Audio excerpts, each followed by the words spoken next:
At the special couples dinner, she got up from the table, smiled briefly, as if hiding something that shouldn't be revealed, and walked toward the back doors. A man no one knew followed her. There was no fuss, no shouting, no explanations. Just the muffled sound of her heels walking away and the soft clink of cutlery still in the hands of those who remained. I remained seated for a few seconds, unable to react, as if my body had forgotten the basic commands of dignity. An uncomfortable silence settled around me, as if even the room was waiting for my reaction. But there wasn't one. Not at that moment. I stood up, straightened my jacket, left the paid bill on the table with an automatic gesture, and left. No tears. No pleas. No confrontation. Just an immense emptiness that seemed to swallow me up. There, at that precise moment, our story ended. People say that when someone leaves like that, it's because they've been gone for a long time. But that's not how it happened. Not for me. She still told me she loved me that morning. She kissed me in the car, worried about what jacket I was going to wear, texted me in the middle of the afternoon saying, "I can't wait for our dinner." Was it all a lie? Or did she really believe that while already planning her escape? I'll never know. What remained was doubt, the slowest, cruelest poison. Doubt destroys the entire past. It makes you question if any of the moments were real, or if all the "I love yous" were just rehearsals by a talented actress. The following days were hazy. People would ask me if I was okay, and I'd respond with a crooked, automatic smile. Yes, I am, that's life. But inside, I was broken. There was no scene that replayed in my head more than her walking out that door. Sometimes I thought that if I'd chased after her, said something, anything, maybe she would have hesitated. Maybe. But I didn't do anything. Maybe because I already knew it wouldn't work. When someone abandons you without explaining themselves, it's because the decision has long since been made. I was just the last piece to be discarded. The cruelest thing was the silence. No message. No call. Not even an attempt to justify it. Nothing. She disappeared from my life as if she'd never existed, as if our years together had been part of some private delusion of mine. Meanwhile, the world kept spinning, relentless, indifferent. And I, between sleepless nights and mornings with the taste of rust in my mouth, tried to understand when I'd stopped being enough. I wondered if I'd done something wrong, if I'd been too predictable, too stable, too reliable. As if it could be my fault for being what love should be. Months passed until news reached me through the barely suppressed words of a mutual acquaintance. The man she'd run off with left her shortly afterward. He said it was nothing serious. That she'd rushed into things. That he wasn't ready for anything permanent. Generic, empty, cruel words, but they said it all. She, who traded stability for vertigo, ended up alone, bearing the weight of her own choice. And for the first time, I felt something other than pain, pity. Because I knew she wasn't evil. She was just weak. Weak in the face of the illusion of a new love, unable to perceive that true love, the silent and steadfast kind, is what sustains her when passion evaporates. I moved on with my life, even without quite knowing how. I learned to listen to myself more. To accept silence as company. Until a new gaze met mine. A calm gaze, unhurried, without empty promises. Someone who arrived slowly, respecting the wreckage I still carried. She didn't try to fix me, she just welcomed me. And that's when I realized that peace can be more precious than any unbridled passion. That's when I learned that mature love doesn't shout, doesn't beg, doesn't threaten. It simply stays. And that's why it's strong. Some time later, she reappeared. The one who left without warning. She arrived with red eyes, slumped shoulders, and a trembling voice. She said she regretted it. That she thought of me every day. That she made the worst mistake of her life. She asked for a chance. A conversation. A memory. Anything that would still connect her to who she once was by my side. I listened to it all. With respect. With empathy. And, above all, with distance. She cried. She said she was lost. That she didn't know why she had done it. And I, after a long silence, said only what my heart had known for some time: I forgive what happened, but I carry on with what is good for me. And there was nothing else. No hugs, no promises. Just a door closing. But this time, it was me who turned my back. She stood there, staring into space, as if finally realizing the magnitude of her loss. And there, in that moment, everything changed. She began to live with what she chose. I, with what chose me. But that's not where the story ends. Because what she didn't know, and what she would discover shortly after, is that the love she spurned, the one she abandoned in a silent dinner, bloomed in ways she never imagined. And the moment she saw with her own eyes what she had lost, that was when, for the first time, regret stopped being a word and became an open, living, throbbing wound. What did she see? Well, that's the part of the story that hasn't been told yet. Welcome to the channel. Here, we do not romanticize or support any type of betrayal. The stories you will hear are fictional, but they carry a profound truth. Betrayal corrodes, destroys bonds, and leaves scars that time doesn't always erase. Each narrative is an emotional portrait of what is lost when we choose to deceive those we love. Get ready, because what you're about to hear is strong, realistic and deeply shocking. Good story. They met on a random afternoon, like so many couples who begin without promises or pretensions. His name was Daniel, hers Emily. With a calm demeanor and eyes that spoke more than any words, he worked as an analyst at a technology company. He was discreet, observant, one of those men who speaks little but listens deeply. Emily, on the other hand, was light-hearted and expressive, full of life and desire, but also with a sensitivity that sometimes suffocated her. When they first laid eyes on each other, it was as if time had opened a crack for two worlds, silently mismatched, to meet. They didn't complete each other in the romantic sense of the word, but they balanced each other. And perhaps, in the beginning, that was precisely what brought them together, the comfort of being at peace with each other. Their relationship grew slowly, without cinematic scenes, but with that quiet beauty few perceive from the outside. They were those couples who exchange silent glances and understand each other, who know what the other needs without needing to be said. Weekends passed between quiet coffees, movies watched on the couch, conversations about everything and nothing. Friends said they had something rare, and indeed they did. There was no excess, no pressure, just a sense of constant presence. Emily laughed easily when she was by his side, and Daniel always seemed lighter when she was around.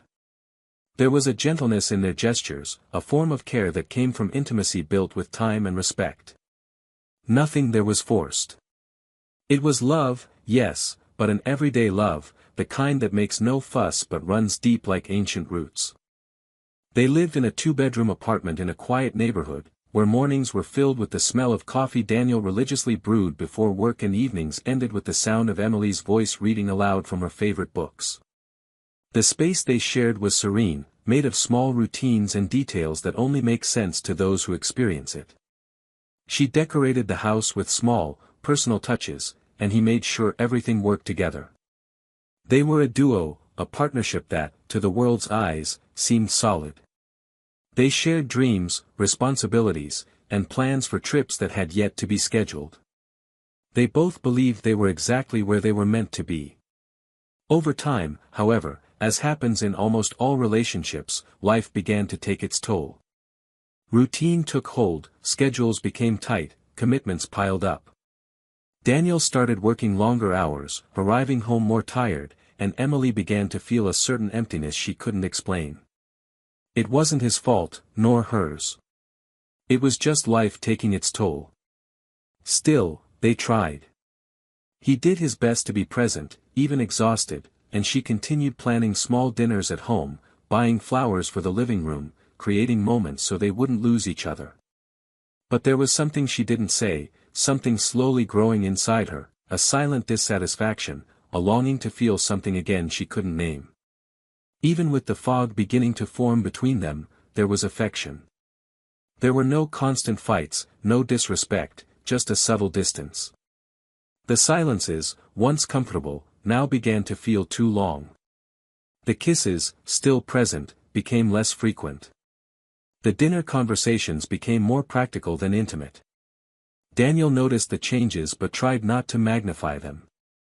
He believed it was just a phase, that time would take care of it, as it always had. Emily, for her part, tried to keep the sparkle in her eyes, but some nights it was gone. And yet, hand in hand, they still went for walks on Sundays, bought groceries together, laughed at old jokes.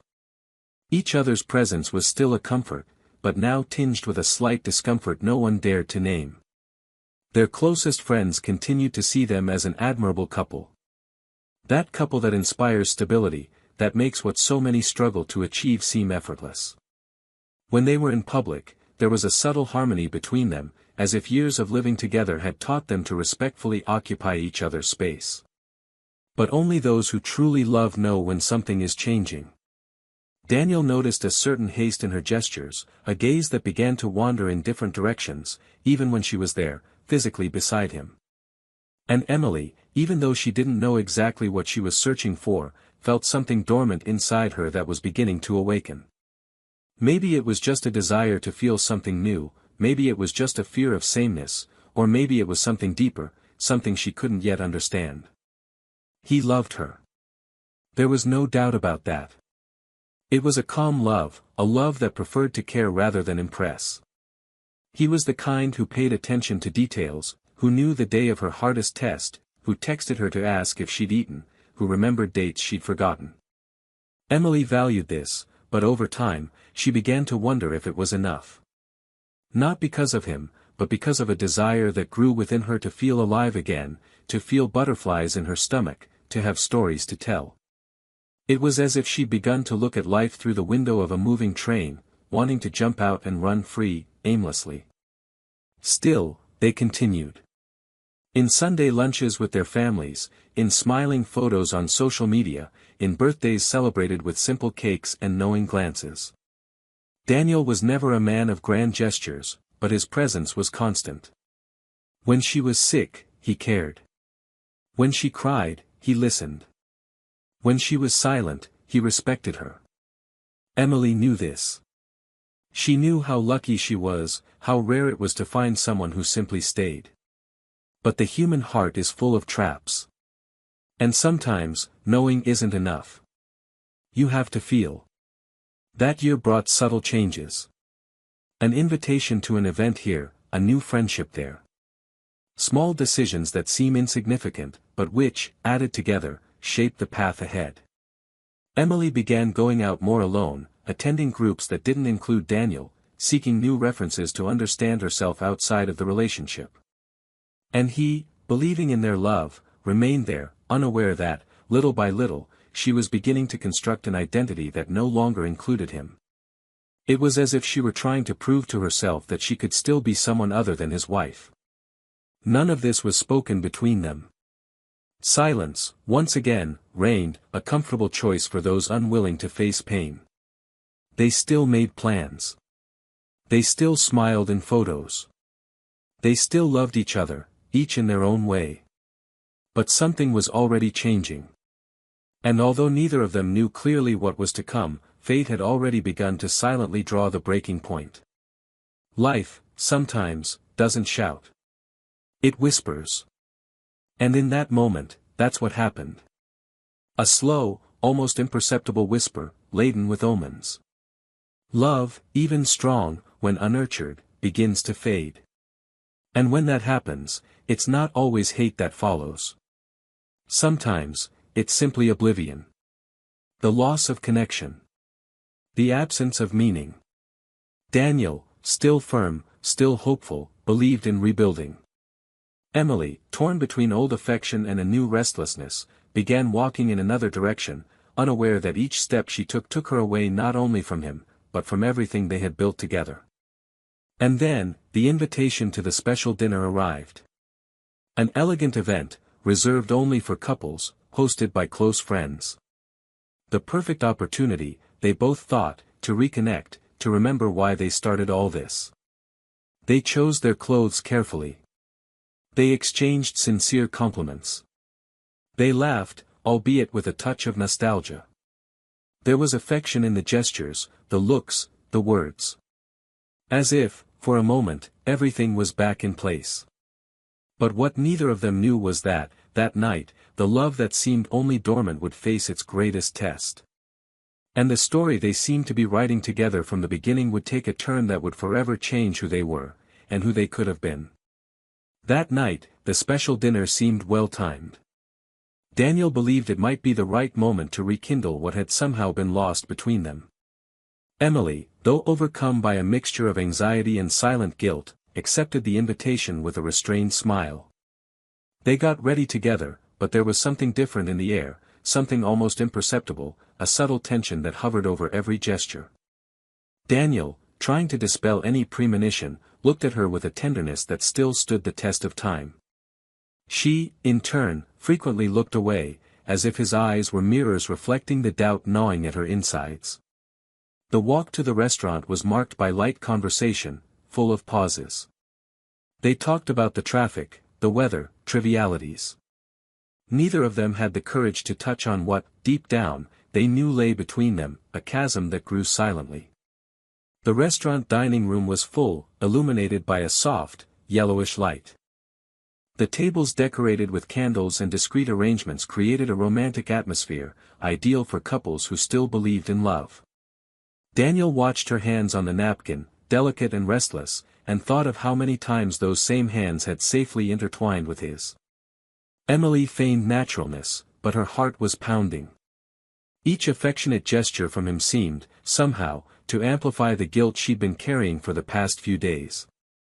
Dinner began with shy laughter and memories of past trips, but the conversation soon lost its spark. Daniel felt something was off, and his attempt to feign normalcy only made it more obvious. Still, he tried. He tried to look at her with the same love as before, tried to believe there was still time to rescue what was falling apart between their fingers. In the last few months, Emily had changed. Not abruptly, but in ways that only those who truly love can perceive. Her messages became less frequent, her smiles shorter, her hugs quicker. Daniel didn't want to believe this was the beginning of an end, but instinct was starting to scream inside. He remembered nights when he'd wake up and not feel her beside him, mornings when her good morning came late, and afternoons when she seemed lost, distant. She'd say she was tired, overwhelmed, and he, out of love, accepted it. He never wanted to watch, never wanted to control. He believed that true love needed space, trust. And perhaps it was precisely this trust that blinded him to what was happening before his eyes. In the days leading up to the dinner, Emily had met a few times with someone she'd recently met through mutual friends. A charismatic, talkative man with a look in his eye that told him he knew exactly what to say. There was no planning, no premeditation. It began with simple conversations, unpretentious messages, and quickly turned into something more. Emily found herself enveloped by an energy she hadn't felt in a long time. Her heart raced, adrenaline surged, and her guilt was drowned out by the intoxicating feeling of being desired. Daniel, unknowingly, waited for her at home those nights, preparing dinner and sending messages that went unanswered for long minutes.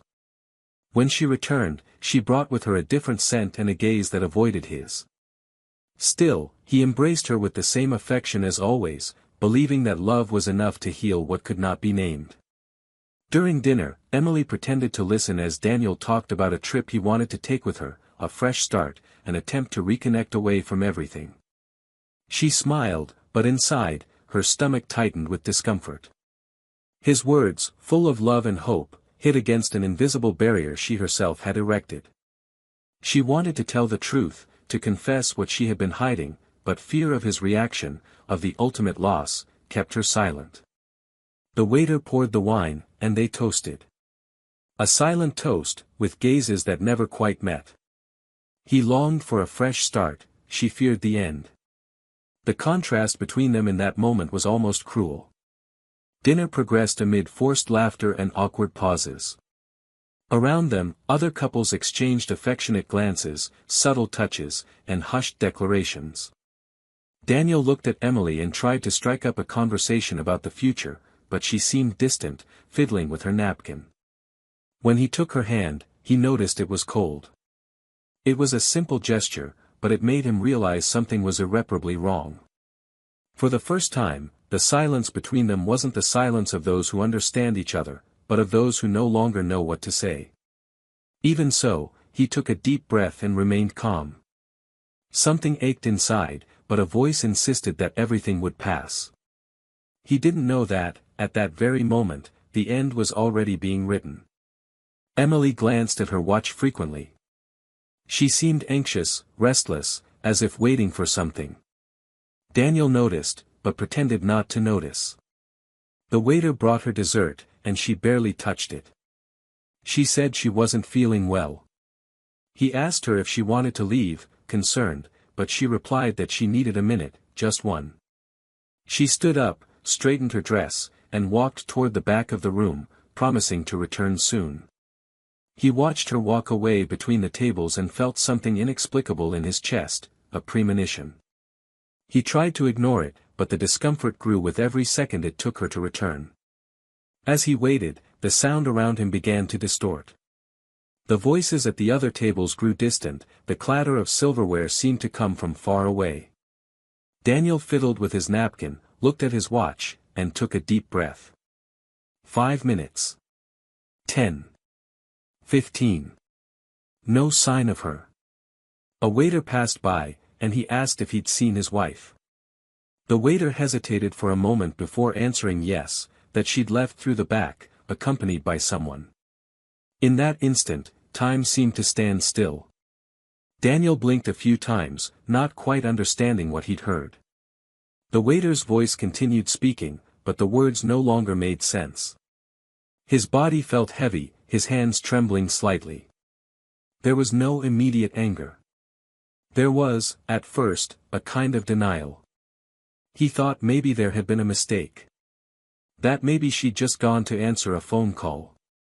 But the waiter's look said otherwise. And inside him, something began to crumble. He got up slowly, as if fearing what he might find. He walked to the hallway that led to the back door.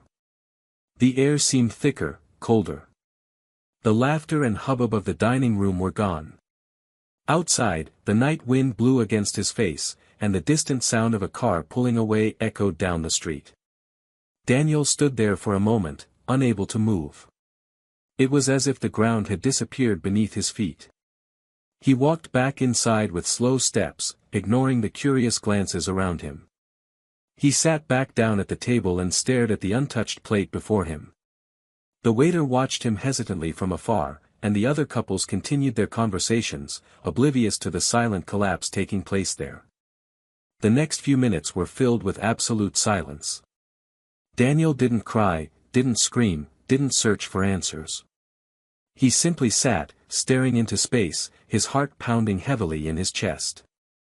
When he finally stood, he placed the money from the bill on the table, straightened his jacket with almost absurd calm, and walked outside. Each step seemed to weigh a lifetime. The night was cold, but he didn't feel it. Everything inside him was numb, anesthetized. There was nothing left to say, nothing left to ask. The love, so carefully constructed, had shattered in seconds. And yet, he didn't know that this would be just the first of many wounds. Because, behind that betrayal, there was still something he didn't know. Something that would transform not only the pain he felt, but the way he viewed everything they'd experienced. And the silence of that night, which seemed like the end, was only the beginning. In the days following dinner, the silence was absolute. Emily didn't text, didn't call, didn't seek any justification. Daniel, though devastated, didn't try to contact her. It was as if, in that moment, any words were too small compared to the choice she had made. The days seemed empty of meaning, and the drawn-out hours carried the weight of absence and everything that had been ripped away without warning. The betrayal hadn't just been a breakup, but an internal fracture, something that affected his perception of himself, of his memories, of reality itself. The pain came not just from the loss, but from the collapse of everything he had believed in and protected so carefully. For years, he had built a home with her, a history, a solid foundation that, in the blink of an eye, had become ruins. Emily, meanwhile, plunged into a silent spiral of guilt and confusion. The choice that had initially seemed liberating now proved devastating. The man she'd run away with, captivating and self-assured, soon revealed a side she hadn't seen, or perhaps hadn't wanted to see. He was charming when he wanted to be, but shallow. His words, once sweet and convincing, became cold and practical. A few days after dinner, he simply said he didn't want complications, that what they'd shared was light, casual, and that it made no sense for her to expect something he'd never promised. Emily was shocked. She tried to reason, to understand, to at least ask for honesty. But he looked at her with indifference, like someone who sees a mistake and is unwilling to fix it. The messages dwindled, the meetings evaporated, until there was nothing left. And what was left was only her, alone, stripped of any justification, facing a reality she herself had brought about. Time passed, slow and merciless. Daniel gradually returned to his routine. Even though his heart was scarred, there was something inside him that refused to be defined by pain. Emily's absence was sometimes deafening, but he refused to sink into mourning. He began leaving the house more often, accepting invitations he'd previously declined, and meeting new people, cautiously, unhurriedly. Until he met someone. An encounter without promises, but with a different outlook. A serene woman, firm-spoken and comforting in her presence. Nothing about her reminded him of Emily, and perhaps that's why Daniel felt safe with her. They began with simple coffees, discreet walks, and got to know each other with the care of someone who has already understood the weight of trust. When Emily sought him out weeks later, he seemed like a different person. His eyes were dull, his words heavy. He asked to talk, said he needed to see him. Daniel hesitated, but accepted.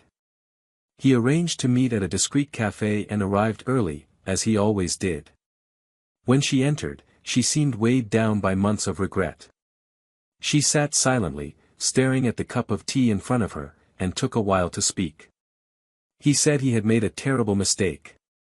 That he had acted on impulse. That he had confused desire with love. That he had let the glow of something new overshadow everything they had built together. He spoke of the days following dinner, of how she had been dumped shortly after, and of how loneliness had hit hard. He said he remembered him every day, that he still dreamed of his voice, of their breakfasts, of the way he looked at her as if the world had stopped. Daniel listened in silence. His face serene, his heart steady. There was an ambiguous feeling within him, compassion at seeing her so destroyed, but also a clear, irretrievable distance. When she finished, his eyes brimming with tears, Daniel responded calmly but definitively. He said he forgave her. That he harbored no hatred or anger. But that now he was continuing with what was good for him. Emily cried. She begged to start over, to try again from scratch. She said she now knew what truly mattered. But he remained steadfast. Not out of revenge, not out of pride, but because he had learned that love requires constant nurturing, and that there are mistakes that, even when forgiven, cannot be undone. The conversation ended with a long, silent hug, and she left, knowing that, in that moment, she had lost the love of her life. Weeks later, the unexpected happened. Emily was invited to a mutual friend's birthday party, a small, informal gathering with just a few people. She almost declined, but decided to go. When she arrived, she didn't expect to find him there. And even less expected to see him with someone. When her eyes crossed the room and saw him smiling, with that calm smile that had so often been hers, something inside Emily broke. Beside him, a woman held his hand. It was the same woman he had briefly mentioned at their previous meeting. Emily couldn't look away. The world spun slowly as she tried to process what she saw. He looked happy, not in a theatrical sense, but with a likeness she hadn't seen in a long time. It was a different Daniel. Healed. At peace. She tried to stay away, talking to other people, feigning naturalness. But her body trembled. Her heart raced. Her mind raced back in time, replaying everything they had experienced, every choice, every silence, every ignored gesture. She could no longer hear the music, nor the voices around her. Everything revolved around that image, him, with another woman, experiencing the love that, for a time, was his. At one point, they both passed near her. Daniel greeted her kindly, a polite smile, a brief wave. And he continued on. Emily felt her legs give out. She had to leave. She went outside and sat on the curb, panting. That scene was like a punch in the gut, not out of jealousy, but out of something much deeper, the definitive realization that she had lost something precious. That what she had destroyed with a thoughtless act could never be rebuilt. That vision, of that love reborn elsewhere, was the mirror of everything she had failed to preserve. But the real blow came days later. Emily decided to go to a cafe she used to go to with Daniel. She needed silence, a familiar place. She sat at the same table as always, ordered the same coffee, and stayed there, reminiscing. Beside her, two women were talking. One of them began to talk about a scene she'd witnessed in a park a few days before, a man and a woman playing with a child, laughing, spinning around on the grass, as if they were a small family. Emily listened without paying attention, until the woman described the man. Tall, serene, with a gentle gaze. Emily froze. The description was all too accurate. The other woman commented that it was rare to see a man so present, so affectionate with his daughter. Emily, shocked, asked, trying to sound casual, if the man was married. The answer came like a blade. No, they said. They seemed to have just met. But the most curious thing was what the man had said to one of them when she asked if she was really his daughter. He replied with a smile that no, that the girl was the daughter of the woman he loved, and that he was there to be what her father chose not to be, someone who wouldn't leave. Emily couldn't stay there any longer. She hurried out, her hands shaking, her breathing uneven. That sentence echoed in her head with crushing force. It wasn't just about Daniel moving on. It was about him becoming the kind of man she'd searched for elsewhere. A man who loves with presence, who embraces what life brings with courage. He didn't just rebuild his life, he expanded it.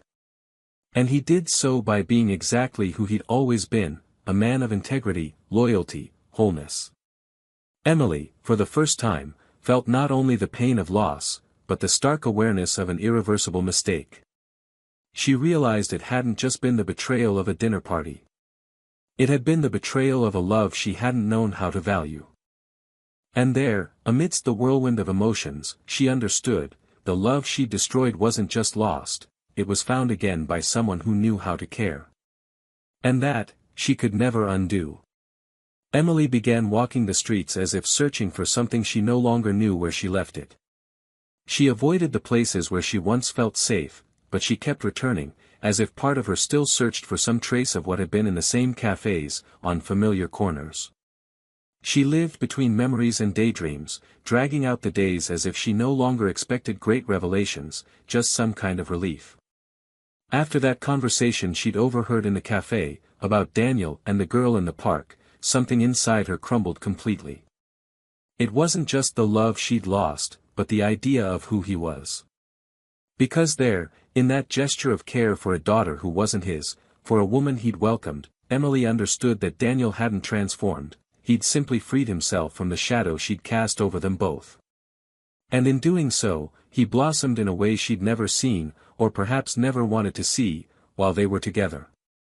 In the following days, Emily saw them. Not by coincidence, but because I wanted her to. She discovered his new routine through social media, the places he frequented, the times he ran in the park. She even saw him from afar, sitting on the grass, with the child sleeping on his lap and the woman beside him, her fingers intertwined with his. There was a cruel peace there. A piece that screamed everything she'd thrown away. Daniel looked younger, lighter, as if the weight had finally been lifted from his shoulders. There was no resentment on his face, not even a hint of hurt. It was as if the pain had been transformed into wisdom, the quietest, most devastating form of overcoming. It was in this state of stupor that Emily decided to write. She spent hours staring at the computer screen until she finally typed the first words. The letter wasn't an apology, nor an attempt at winning him back. It was simply a confession.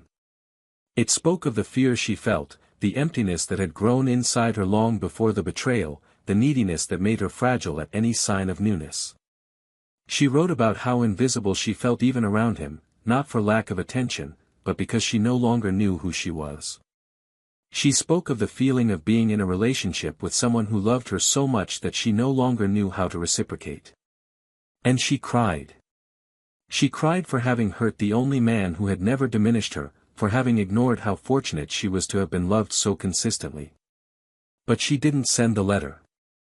She didn't think it was fair. She wasn't seeking further relief. Nor did she deserve it. She simply needed to write, as a way to understand her own shipwreck.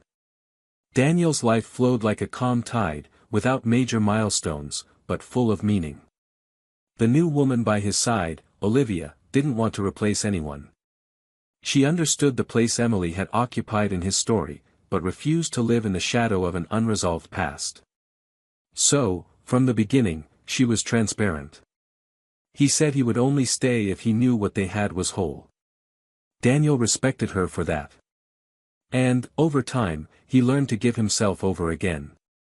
Not with the same youthful enthusiasm, but with a maturity only known to those who have been broken and put back together. Olivia also carried scars. Her daughter, small and observant, clung to Daniel with a naturalness he never expected.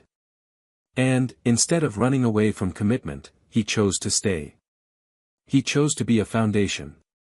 He chose to be the kind of man he'd always been, only, now, with someone who recognized his worth. Months passed, and Emily remained absent from Daniel's life. There were no further attempts at contact. She understood that any approach would seem selfish. But fate, unpredictable and ironic, brought them face to face one last time. It was at a corporate event, at a lecture on emotional management in the workplace. Both, through different paths, were present. When their eyes met, the impact was immediate. Daniel was next to Olivia, who was talking to another woman.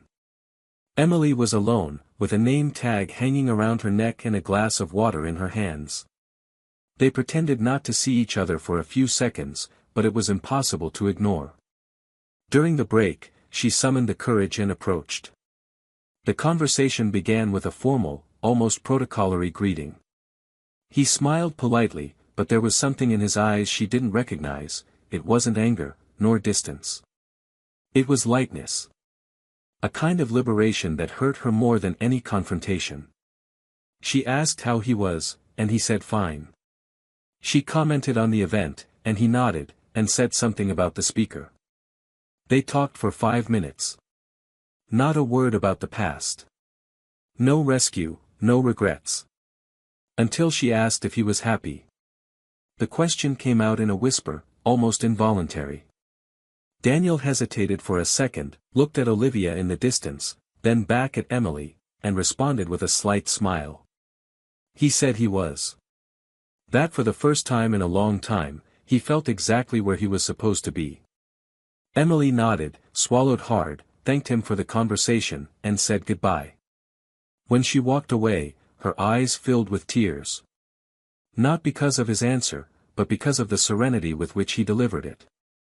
It was as if, in that moment, she understood the true meaning of what she'd lost. He wasn't just a man. It was an entire story, a promise of love that she herself had broken. And the most devastating thing wasn't seeing him with someone else. It was seeing him well. Because the good he'd found, she could no longer offer. That kind of good only blossoms where there is respect, time, and reciprocity. On the way home, Emily walked slowly, as if accepting her own pain as a consequence. The night wind blew against her face, and for the first time, she didn't try to hide. She knew she would carry that regret for a long time, perhaps forever. But she had learned, albeit in the worst possible way, that love doesn't survive when one side chooses to turn away. That love requires presence, conscious choices, a willingness to stay even when the urge to flee arises. What she destroyed wasn't just a relationship, it was the chance to be part of a story that could have lasted a lifetime. Daniel, watching her leave, felt a brief pang of sadness, not because he still loved her, but because he remembered who he had been with her. It was like watching the final scene of an old movie that had once made him cry, but now only left a distant memory. Olivia approached, held his hand, and asked if everything was okay. He answered yes, sincerely. He knew the past was finally at peace. Because sometimes, loving is also knowing how to let go. And forgiving, even without forgetting, is an act of self-love. Emily went on her way with a heavy but lucid heart.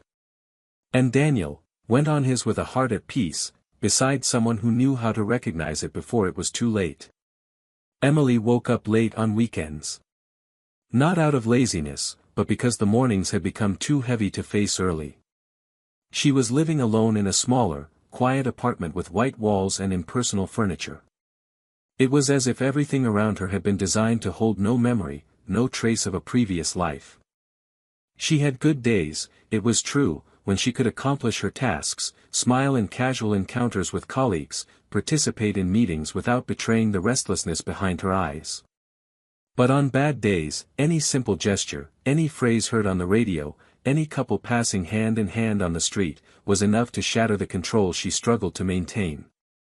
On those days, loneliness was almost physical, an invisible body that lay beside her at night, that accompanied her in the kitchen, that sat beside her on the sofa. And it wasn't just his absence, but the absence of herself, of the woman she was and that, somewhere along the way, she chose to leave behind. Daniel, on the other hand, was experiencing a period of reconstruction. But not the desperate kind that comes from the need to prove oneself above all else. It was an organic, silent reconstruction, made of small habits, new routines, and sincere affection. He no longer needed to look back with anger or resentment. He had transformed pain into understanding, and from it he drew strength to remain firmly grounded. Olivia, with her direct manner and easy laugh, reminded him that love could also be light, that love doesn't always have to come with scars, that there are affections that heal. The girl, Olivia's daughter, grew ever closer. She had a habit of calling him to see the drawings she made, running to him with open arms when she came home from school, and whispering secrets that only they could understand. That unexpected and sweet coexistence allowed Daniel to discover layers of himself he had never accessed before. And this distanced him even further from the past, because he understood that life, when respected, rewards with other types of love, deeper, more serene, more true. Even so, there were days of reflection. Not because the past still hurt him, but because the scars left by everything he'd experienced with Emily were real and formed part of his identity. He didn't erase the memories, but rather reorganized them in his mind with the lucidity of someone who understands that pain is part of the construction, but doesn't define the destiny. Sometimes he'd look at his own reflection and wonder what it would have been like if she hadn't left. But the question no longer came with bitterness, but with a kind of silent gratitude. Because everything that came after was born from that breakup, from that pain that seemed like the end, but ended up being a point of new beginning. There were no more unanswered questions. He had found them within himself. Over the months he learned, step by step, to love himself again. Emily, in turn, began to write. Short texts, diaries, confessions. She developed the habit of putting down on paper everything her mind insisted on repeating. Sometimes she wrote letters that would never be sent, other times she wrote about herself in the third person, as if it were easier to deal with guilt when she was a distant figure. Deep down, I didn't expect redemption. I knew that some choices are final, and that some losses cannot be recovered. But writing was an attempt to understand how she had allowed restlessness to lead her down a path of no return. It was in these moments that I felt his absence most intensely. Not his physical presence, but the way he looked at her, the way he listened to her, the way he touched her gently even when she was silent. What I had thought of as routine, I now understood as stability. What he had thought of as predictability, he now understood as security. What he called a lack of emotion was, in fact, mature love. There was a moment when their paths almost crossed again. It was on a rainy afternoon, in a small bookstore they both frequented, unaware that the other still visited. Emily was there on impulse, looking for something she couldn't even name. She scanned the shelves without actually reading the titles. She was lost in thought when, as she turned the corner, she heard a familiar voice. She froze instinctively. It was Daniel. He was talking to the clerk about a children's book, laughing gently, talking about a gift for the little girl. Emily didn't have the courage to reveal herself. She stood there, leaning against the bookshelf, feeling her heart race in a way she hadn't felt in a long time.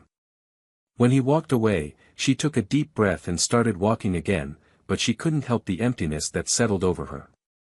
That man was the same, and at the same time, completely different. It was the Daniel she knew, but now more whole, lighter. And that store, which had once been a place of happy memories, began to ache. The awareness of what she had lost became clearer every day, not out of obsession, but because life, with its subtle way of teaching, placed mirrors everywhere. Emily found traces of Daniel in the gestures of strangers, in the dialogues of films, in the pages of books they had once read together. But the cruelest thing was realizing that now it was too late. And this presented her with a complex internal dilemma. She didn't want to destroy what he had built.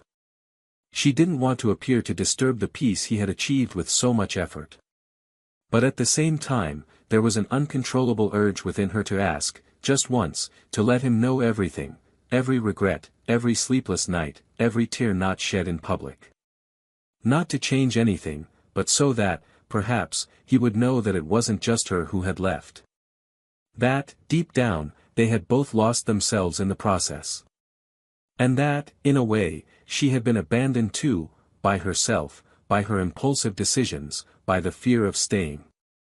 Daniel remained oblivious to these thoughts. He had learned not to cling to what he couldn't control.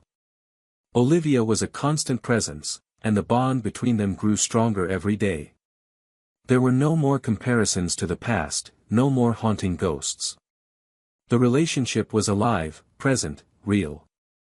They were building something new, where care was mutual, and silence was comfortable, not threatening. He no longer carried the burden of proving himself worthy. He no longer felt the need to be strong all the time.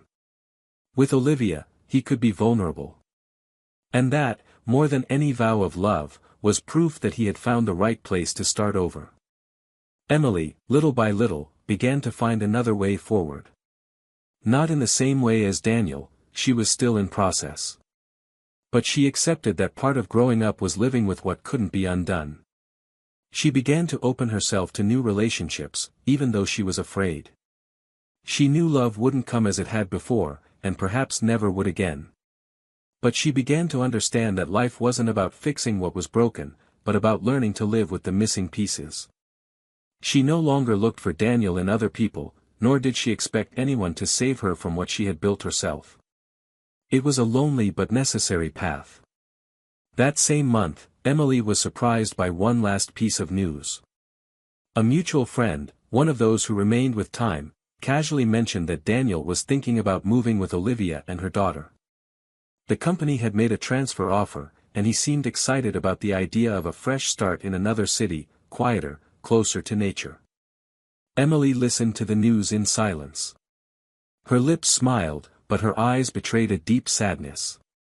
Not because she wanted him to stay, but because she understood that he, now, would no longer leave anything half done.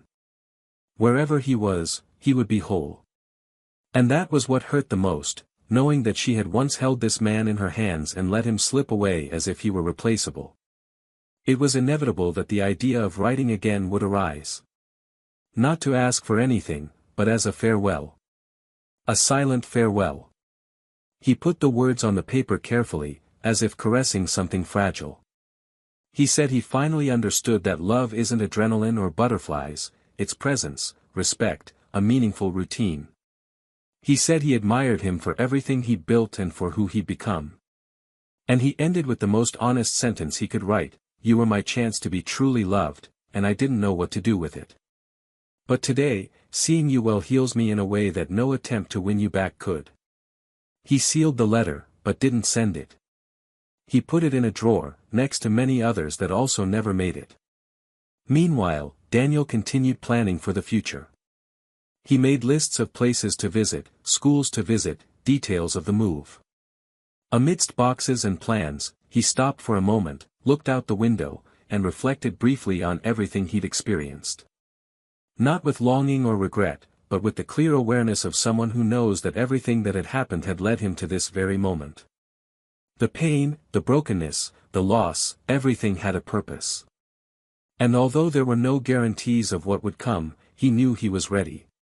Because he had rebuilt himself without losing his essence, without needing to hurt anyone, simply choosing, every day, to pursue what felt good. The end was approaching, and with it, the definitive reckoning between the past that hurt and the present that welcomed him. Life, finally, was preparing its outcome. And not everyone would be ready to face what would come next. The news of Daniel's possible move to another city wasn't just another piece of information that reached Emily through the shadows of life, it was a kind of silent confirmation that their story had, in fact, reached its final point. There were no more bridges, no shadows of possibility. It was the closing of a cycle that she had long insisted on keeping suspended in her imagination, like someone waiting for the wind to change the direction of something that had already been swept away. And even without knowing the details, the city he was going to, his exact plans, his practical reasons, the mere fact that he was considering this new step was enough to stir within her an uneasiness she couldn't name. It wasn't jealousy, nor was it hope. It was something deeper, a confrontation with the reality that his absence was no longer her choice, but his decision. And that, somehow, hurt more. Daniel organized his routine with the precision of someone who knew exactly where he wanted to go. His days were filled with meetings, boxes, school research, visits to new places with Olivia and her daughter, who now spontaneously called him to share everything, the drawing she'd done in class, the new song she'd learned, even her childish doubts about the world. And he responded patiently, with that care that comes from within, effortlessly. He was becoming part of that family with a naturalness that surprised even himself. It wasn't a replacement, never had been, but rather a whole new beginning, a place where he could surrender without the weight of unresolved memories. Olivia noticed this with keen eyes. She knew where he was coming from, knew the pain he'd left behind. And so she didn't pressure him. She just stayed. And that was enough. One Saturday afternoon, Daniel decided to visit his parents' house before moving. He wanted to say goodbye to the place that had, for so long, been his point of equilibrium. Emily, unaware of it, had also decided that same weekend to visit her mother, who lived a few blocks away. Their paths, unintentionally, crossed again. She was in the supermarket parking lot, leaving with 2 bags in her arms, when she saw him on the other side, getting out of the car with his backpack on his back. For a moment, she hesitated. She considered going back into the market, pretending she hadn't seen him. But something in her stirred. An almost involuntary courage. He crossed the sidewalk and called out to her. He turned with mild surprise, no tension on his face, just a brief start. She smiled, without quite knowing why. He smiled back. They talked right there, under the slowly departing sun. Emily asked how things were. Daniel answered honestly, but without details that would create expectations. He told her about the move, his professional reasons, the idea of starting a new life in a more peaceful place. Emily listened silently, nodding. She didn't question, didn't complain. She just listened. Until, at a certain point, she asked if she could say something she'd been holding back for a long time. Daniel, with the same respect as always, said yes.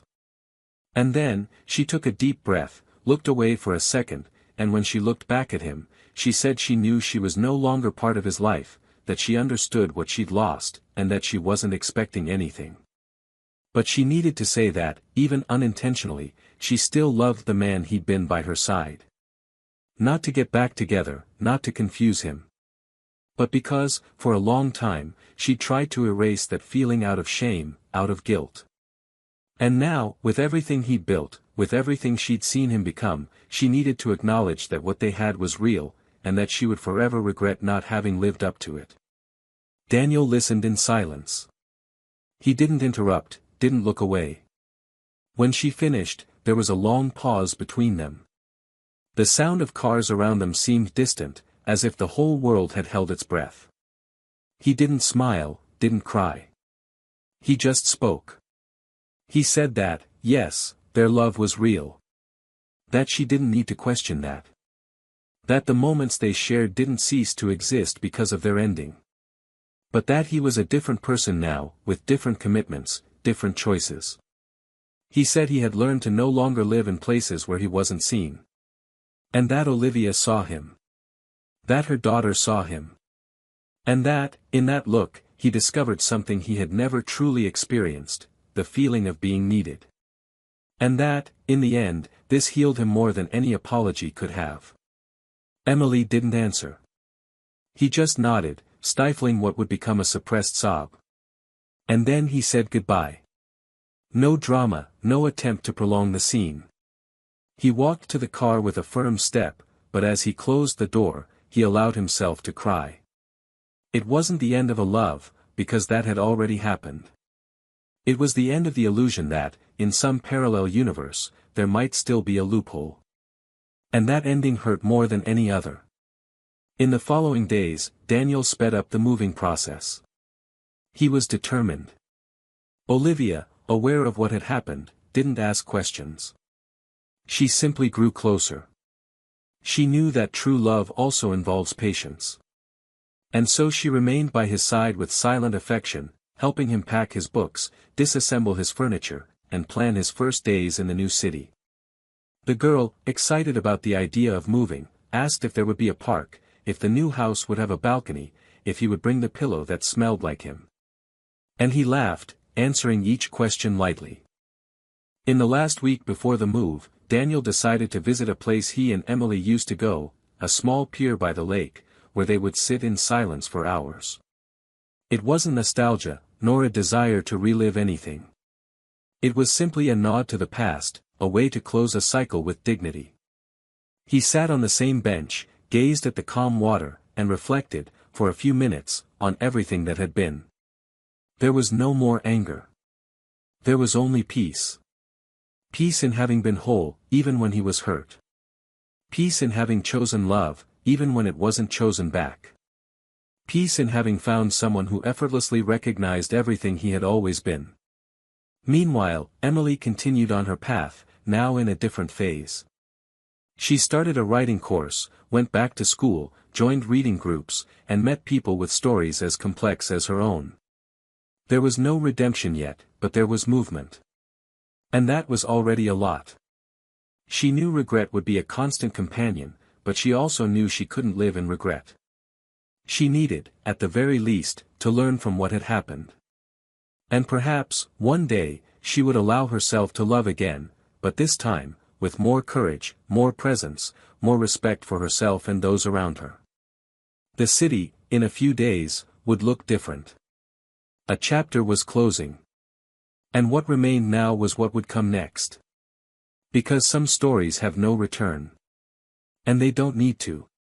Sometimes, the truest love is the one that, even when hurt, chooses to move on without holding a grudge.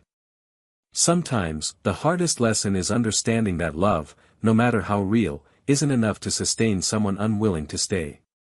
And when absence becomes a choice, all that remains is to deal with the echo of what wasn't said in time. And, in that echo, learn to hear one's own voice again. On the morning of the move, Daniel woke early, even before his alarm clock rang. The sky was still gray, and the city seemed suspended between the end of one cycle and the beginning of another.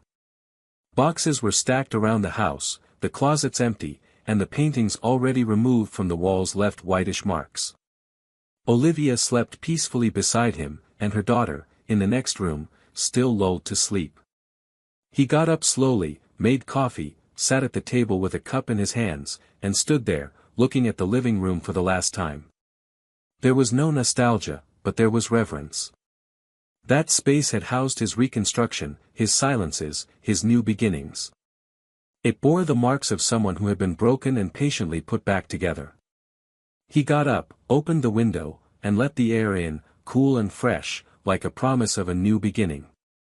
He knew that this city, with all its corners of memories, would now be in the past. And for the first time, there was no fear of leaving. Emily, on the other hand, walked through the hallways of the university where she had enrolled for a new course. With slow steps, she met unfamiliar glances and immersed herself in an environment that, although initially uncomfortable, now offered a kind of silent reformation. She was relearning how to live, but with a different awareness. No longer seeking replacements or momentary relief. For the first time, she was facing herself truthfully. Not every day was easy, and she knew there would still be emotional setbacks, intrusive memories, sharp memories. But there was also a new capacity to listen to herself, to forgive herself silently, to accept that what she had lost was not just a man, but the possibility of a love that is built day by day. The wound no longer hurt as before, but it still throbbed on days when the silence was louder than anything. Daniel calmly loaded the last boxes into the moving van. The girl jumped around, asking when they would arrive at the new house, if she would have a new bed, if she could paint the walls lilac. He smiled. Olivia organized the last papers with the care of someone who knew that newness also demands responsibility. When everything was ready, Daniel took a final walk around the house. He entered each room in silence. He didn't search for memories, nor did he dwell on details. It was simply an honest goodbye. When he left, he locked the door and didn't look back. He got in the car, held Olivia's hand, and drove on. The road seemed long, but inside him, everything felt light. He knew that this fresh start didn't erase the past, but it gave him the chance to write something new with steadier hands and a clearer heart. Emily, that same morning, returned home after class, opened her notebook, and began writing. No longer letters, but chapters of a story. She used pain as raw material, not as a shield. She was creating a narrative based on her own experience, but with new endings, with characters who made mistakes and learned. She wrote as someone venting, but also as someone trying to teach. And as she filled the pages, she felt less burdened. She had discovered, without realizing it, a new way of rebuilding herself, through words. She wasn't looking for readers or applause. She simply needed to transform into something creative what had nearly destroyed her. And in the process, she rediscovered parts of herself that had long been forgotten. Weeks later, Daniel, now settled in his new city, took Olivia's daughter to the park. She ran through the trees, and he watched with that look that blended protectiveness and pride. He sat on the bench and observed the other families, the couples, the children. He felt no envy, no comparison. He felt gratitude. He knew that what he had now was the result of his firm choices, the sacrifices he had to make, the limits he had learned to impose. Olivia sat beside him, rested her head on his shoulder, and they fell silent. They didn't need promises or elaborate plans. What they had there was enough: presence, truth, lightness. He had arrived where he never imagined he would be, and that was enough. Emily finished her story on a rainy dawn. When she typed the final period, she took a deep breath, as if exhaling something she'd been carrying for a long time. She closed the computer, leaned her head against the wall, and allowed herself to cry. Not from pain, but from relief. She knew she still bore scars, but now those scars told a story that didn't need to be hidden. They were part of who she had become. And finally, she had stopped waiting for a return that would never come. She was, for the first time, free to move on. Their story ended sooner than expected, but not without purpose. Each, in their own way, learned. Daniel learned that love must be reciprocated, but that his dignity cannot be sacrificed for those who cannot see it. He learned that moving forward is not about despising the past, but choosing to live the present consciously. Emily learned, the hard way, that love is not just a feeling, it is a choice, it is surrender, it is a daily presence. And that by neglecting this, one loses more than a partner, one loses a part of oneself. Olivia, with her quiet firmness, proved that those who arrive with maturity, with respect, with truth, do not need to compete for place with ghosts. And her daughter, still so young, taught everyone that true bonds are not born of blood, but of constancy. Now, we want to hear from you. What did you think of this story? Have you ever experienced or witnessed something similar? Comment below with your opinion, it's very important to us. And if you enjoyed this story, don't forget to subscribe to the channel to see more impactful stories like this. This story teaches us an important and painful lesson. Betrayal doesn't just destroy a relationship, it destroys trust, emotional stability, a sense of worth, and the foundation on which a family can be built. Sometimes, a single thoughtless act is enough to ruin years of complicity. And even when there's regret, there's not always a return. Because love requires care, and once broken, it can't always be rebuilt. May this story serve as a warning and a reflection. The channel does not support any type of betrayal. Here, we defend love built on truth, mutual respect, and loyalty as fundamental pillars for any lasting relationship. Until the next story. And may you always choose the love that lasts.